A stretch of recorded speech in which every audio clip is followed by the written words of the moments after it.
In the previous videos I've made about game design, I've focused exclusively on the user interface, but in this video I wanted to take a more holistic approach and look at both the UI and the user experience, as these two things often go hand in hand. I've seen some pretty wonky interfaces in my time and had more than a few subpar experiences. Anyone who's set up a Pokemon trainer account for their children will know exactly what I'm talking about. But there's nothing quite like the experience Call of Duty is serving up at the moment. Now, Call of Duty has been one of the best-selling games for over a decade. There are currently 3 large studios, each working on a 3-year cycle to produce games annually, so there's a lot of money and people involved in its production. So how it's managed to end up in the state it is today is a bit of a head-scratcher. So in this episode, we're going to look at how Activision has tried to cross-promote their titles within the games, and in the process created one of the most confusing experiences in gaming. My name is Louis, I'm a product designer by day, and when I'm not reviewing games or gaming accessories, I occasionally like to analyze the design of the games I play.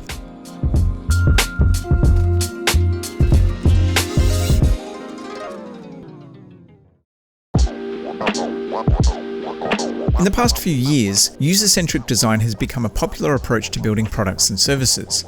At its core, user-centric design is the process of understanding what the users, or in this case the players' needs are, and then designing the experience around them. When talking about games specifically, a player's needs might be something like to be able to play the game with their friends, or an even more basic need could be to simply play the game that they've purchased. This might sound elementary, but unfortunately many games are designed to serve their own interest over the players. Gating content or progress behind a paywall, such as Assassin's Creed Valhalla's obscenely priced DLC, is a recent example that comes to mind. Now, before I dive into the specifics of what's going on with Call of Duty, I need to explain one more key concept: consistency. I talked about this in my Cyberpunk 2077 UI analysis, although in Cyberpunk, the issues with consistency were directly related to the UI, whereas here it has to do with the overall presentation. So what do I mean by consistency? When designing any kind of experience, it's important to maintain uniformity in the look and feel throughout. There are many benefits of a consistent design, but a central one is that it allows people to find things quickly because it minimizes confusion and the number of UI elements they have to learn. This has a big impact on how cohesive and unified the overall experience is. Dangerous driving is a great example of an inconsistent experience. On one hand, the driving feels sublimely polished, but on the other, navigating the menus feels like a completely different game entirely. By the way, I'm not knocking that game, I know they had a very small team and budget. All I'm saying is that its UI isn't representative of the gameplay, and the end result is an inconsistent experience. Having a consistent and cohesive UX is reliant on a lot of components coming together, such as design, imagery, animation, sound, and language. Getting all of these working in harmony can make a game feel seamless and intuitive. Getting them wrong can result in a confusing, time-consuming mess. This brings me to Call of Duty, and specifically what it's like to play Modern Warfare in 2021. Now, it's obvious that the focus of the Call of Duty series has shifted over the years. Once upon a time, they were primarily single-player games, but these days it's all about the online multiplayer. The technology has moved on substantially since the early games too, so it's only natural that things need to evolve with the times. I'm not here to comment on whether this shift is good or bad for this series. What I will say is that this shift is being forced onto players whether they like it or not. Before we start, the process I'm about to cover is what anyone who's already installed and updated the game will experience. If you're starting from a completely fresh install off a disk, for example, it's completely different, but equally bad. In the interest of simplicity, we're just going to cover the one process in this video. The problem starts from the moment you see the thumbnail for the game on the dashboard. The title says Call of Duty Modern Warfare, but the graphic says Call of Duty Warzone, and the style of this thumbnail doesn't match the Modern Warfare box art, the thumbnail in the online store, or the marketing material. When you fire up the game, the Warzone title is again the first thing you see. This is only a brief splash screen before you're presented with the main title screen, which also simply says Warzone. If you're a casual Call of Duty player, someone who only plays a couple of rounds every so often and isn't aware what Warzone is, this would be a very jarring experience, to the point where you might even question if you had selected the right game from the dashboard. It would be even more confusing if you had just purchased the game from a store and were now wondering maybe you got the wrong thing by accident. This is a basic failing of meeting the player's needs and expectations. The player has deliberately selected to play Modern Warfare, but is instead presented with Warzone. This might be what many players want, but it certainly isn't what every player expects. It gets worse too. The next screen after the two Warzone titles is a loading screen, with a brightly coloured pirate lady who also doesn't look like she belongs in Modern Warfare. Along with some text about connecting to the servers, it promotes the Battle Pass, Cold War, and again Warzone. Still no mention of Modern Warfare. The screen after that is what looks like an error message, which is shouting about hard disk storage optimization. This is not actually an error, it's an alert written in a font size so small it made me question my script. Basically, it says you might have to download some things to play your favourite mode. This message would have been better if it was integrated into the previous screen or presented as a pop-up window over what comes next, because it looks like something has gone wrong.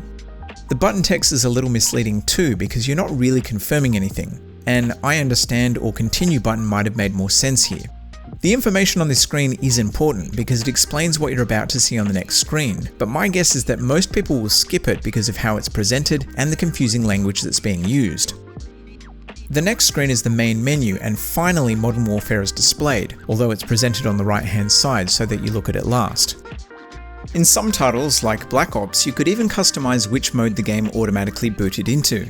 This is a very nice feature because if you're not interested in anything but the campaign, for example, then you don't have to see the other modes beyond the first boot up. If you boot up Modern Warfare today, however, this experience no longer exists. The real problem is that you can't play anything from Modern Warfare except the multiplayer because none of it is installed. It just says installation suspended, which is what that alert screen was talking about. Clicking on each of these modes does nothing. To install the mode you want to play, you have to go to Manage Installs, which is over here, and then from this screen, download the mode you want to play. These are not small downloads either, so depending on your internet, this could take a while. The other mode that's available, and wait for it, you're going to be shocked, is Warzone. The game makes the assumption that you want to play either Warzone or the multiplayer over everything else, and it makes the process of installing any other mode confusing and time-consuming. If you are hoping to quickly play some co-op or the campaign, you're out of luck. The number of steps involved and the amount of time you have to wait for the various updates and installs to complete means you could be waiting for hours. I used to play Call of Duty every day, but for the past couple of years, Call of Duty has changed to an occasional pastime of mine. Back in the day, it was easy to fire up a game of Modern Warfare 2 or Black Ops 2 and be in the game in a couple of minutes or less. Actually, I made a video a while ago that tested a bunch of the older Call of Duty games to see how fast the startup times were, and in the case of Modern Warfare 2, it was a matter of seconds. Even when those games required an update, they were nowhere near as big as they are today. With the way Call of Duty is structured these days, it's not very friendly to anyone but the hardcore fanbase, or those who just want to play Warzone. So how can we fix this? How could we make this a player-centric experience? On a fresh install or after a big update, before doing anything else, you should ask the player what they want to do and provide some basic information about the install. This way, they can make an informed choice rather than being surprised later on about a massive download that's going to take all night. If they want to change or modify their choice later in the menu, make that option available, but don't make it mandatory. Once they've made their choice, take them to the main menu and let them know that the download is active and roughly how long it will take. From here, they should be able to manage their installs in case they change their mind or if they selected the wrong thing by accident. This screen should reflect their choice by prioritizing it visually, so if the player selected the Modern Warfare install, it should be top of the visual hierarchy. It's okay to promote other modes or games here too, but they shouldn't get in the way of what the player wants to do. The most important thing here is keeping the player informed of what's going on by using consistent labeling, imagery, and design. The biggest issue is that the current experience makes the assumption that the player is both aware of Warzone and wants to play it over everything else. It then makes that choice for them, and punishes players who aren't interested in the multiplayer by giving their choice the lowest priority in the UI and imposing a long wait time to download and install what they want. I could go on and talk about the confusing download menu or other parts of the UI, but I think I've made my point. I'd say that the publisher, the marketing team, or some other arm of the business outside of the development team were responsible for this. It's clear that Warzone is what they want you to play, followed shortly after by the newer games. What the player wants is never even considered, and this is obvious by the fact that they are never given the choice of what they want to play first. But that's just my take on it. Let me know how you feel about the current state of Call of Duty's front end, and if you like this video, why not drop it a like? If you didn't like it, there's a button for that too. There's also a subscribe button because that's the most important button in the UI, and if you'd like even more buttons, check out my Patreon and become a supporter. Otherwise, thanks for your time.